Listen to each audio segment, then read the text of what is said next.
blood, sweat, and tears of daughters went into the building of Constitution Hall. As we do these projects to restore the glory and the historic character of Constitution Hall, it just goes to show the wonderful commitment that daughters have to historic preservation and bringing the building back to life. This has been kind of in the works for several years with the bigger kind of context of a large-scale project happening to the interior of Constitution Hall.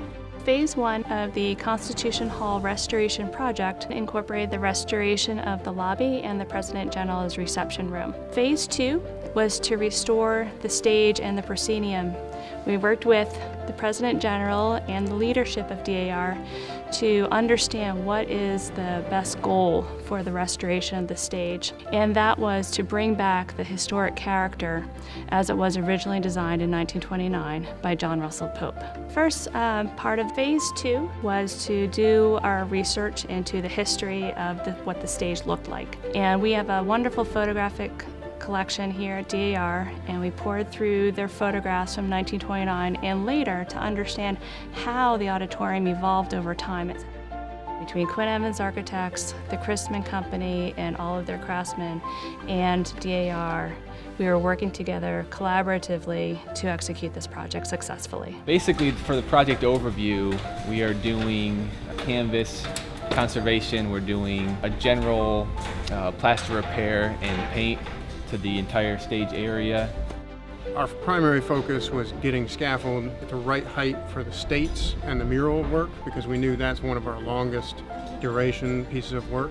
Now we're in the process of in-painting, and I think you might be able to see a little bit of abrasion up in here, similar to this, but how nice and uniform the bottom stripe is. One of the most recognizable features of the stage in Constitution Hall is the flag mural in the dome.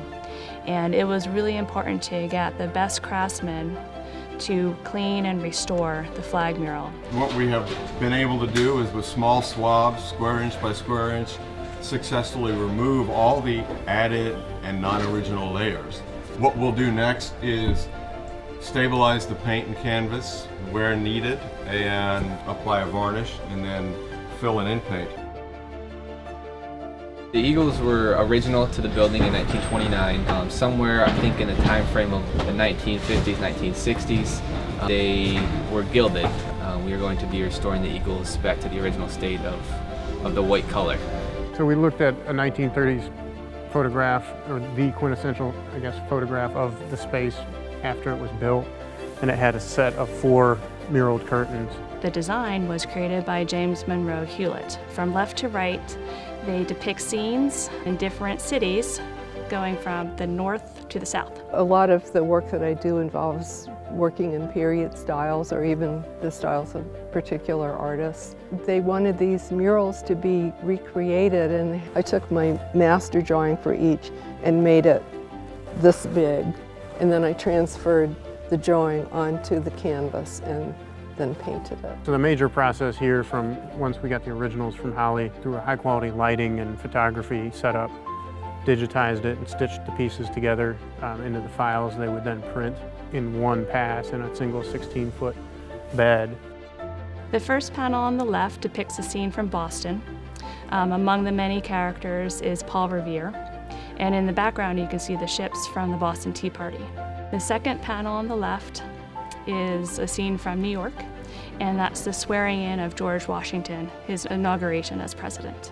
The panel on the center right depicts Philadelphia and Thomas Jefferson reading the Declaration of Independence. The far right panel is a scene from Charleston in front of the old Customs House, and that is celebrating the battle at Fort Moultrie. The restoration work being done at Constitution Hall is testament to the commitment the DARs of the American Revolution have to historic preservation.